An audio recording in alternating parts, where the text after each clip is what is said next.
This is the goalkeeper version of protecting a baby or the ball. This is how to make a basket catch. Best for balls coming in waist height when you can get your body behind the ball, the basket catch is an underarm catch that uses the hands, arms, and chest to form a cradle for the ball. And it's one goalies use fairly often. Here's how it works. You want the ball to hit your forearms first, then pull your arms to your body as it hits your chest to secure it.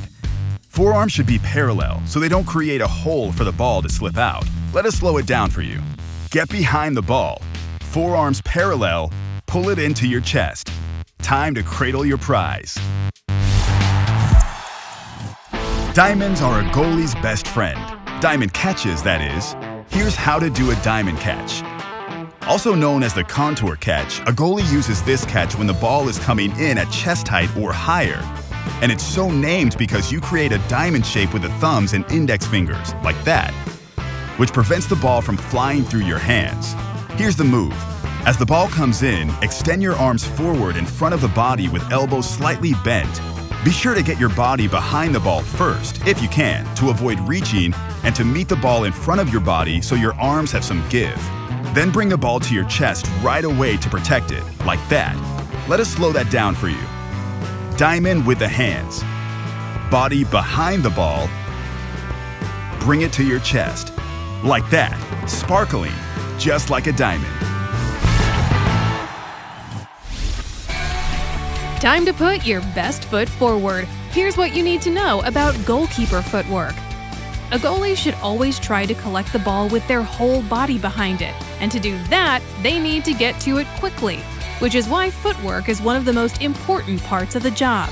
The key is active feet, or happy feet, so you're always bouncing or moving, on the balls of the feet, not the heels, with the weight forward for balance. Feet should be shoulder-width apart with knees slightly bent, ready to move vertically, horizontally, or diagonally. Your feet should never cross while shuffling, and as you're moving, your hips and shoulders should be square to the ball. Master footwork, and the rest should be, well, maybe not easy, but easier. Let's see that again. Balls of the feet, body behind the ball, easy save. Now that's thinking on your feet.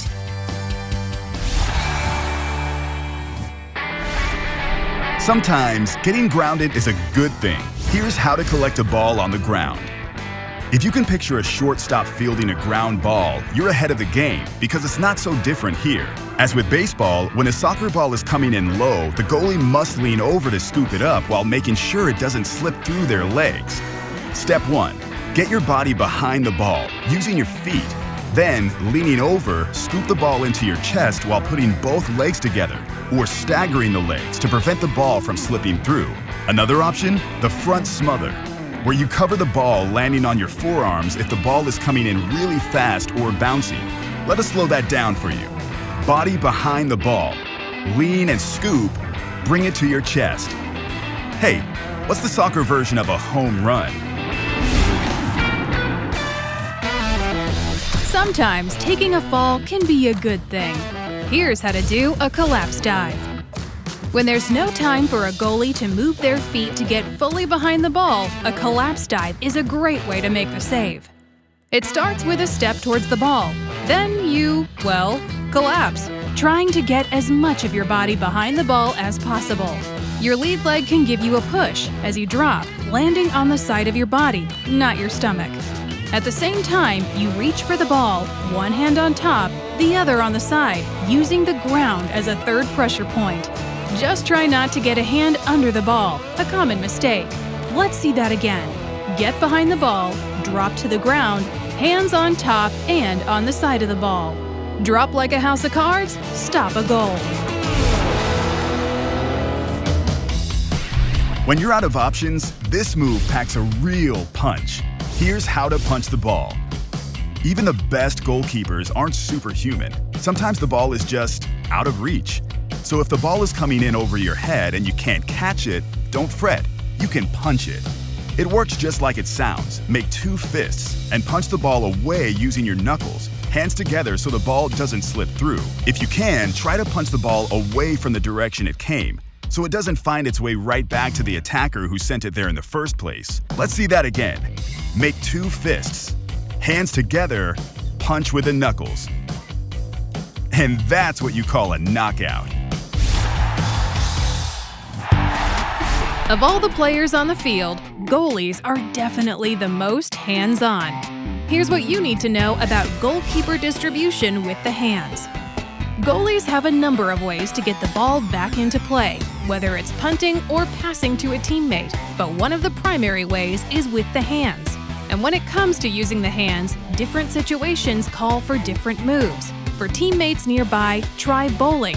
No, not the kind with rented shoes and greasy wings, although the technique is pretty similar. Draw the ball back with one arm, then lunge with the opposite foot, rolling the ball smoothly on the ground and following through with the arm. For mid-length throws, there's the short arm or baseball throw. Pull the ball back about even with your ear, then release the ball in the air as you lunge. Finally, there's the overhead or sling throw for long distances. Bring the ball back behind your head before swinging it forward. It should look like a catapult. As you release, follow through fully, almost swiping the ground by the end. This will put power behind the throw. Goalies have to think on their feet and decide quickly how to distribute. When using the hands, look for the furthest targets before you throw and adjust your technique according to distance. And if all else fails, you can always punt.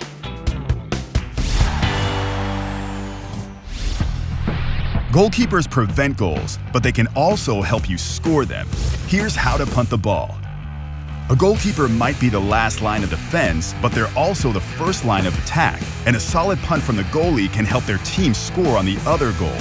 Punting is a good option when a goalie doesn't have a defender to distribute to, or they're unsure they can maintain possession. Instead, punting it high and long gives their teammates time to position themselves to receive the ball. Here's what you do. Hold the ball with one or two hands directly in front of you.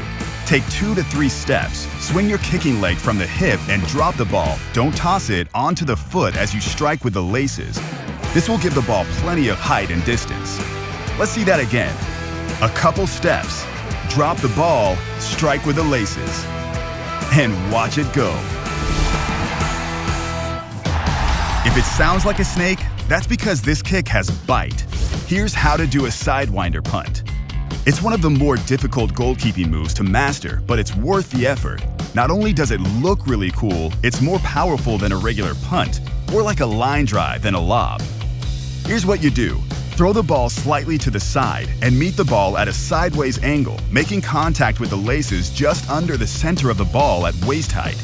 It's basically a side volley, and it packs plenty of punch with just enough lift to get over players' heads and out to your teammates. Let's see that again. Toss to the side, sideways angle, drive with the laces, and pow! Watch it fly.